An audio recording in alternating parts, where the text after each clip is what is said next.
Apa usianya kira-kira berapa, tempat tinggalnya di mana, keahliannya apa, istrinya berapa.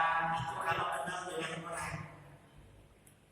Kalau kenal dengan apa, di dunia kita tidak bisa melihat Allah, maka kenal makrifat kepada Allah adalah melalui sifat-sifat dan itu sifat.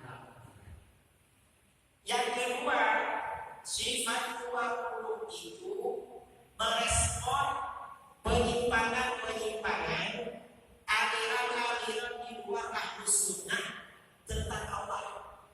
Jadi sifat 20 itu ada hubungannya dengan Mu'tazilah, dengan Syiah, dengan Khawarij, dengan Wahabi dan lain sebagainya. Itu yang kedua. Yang ketiga, sifat 20 itu batas kemampuan akal manusia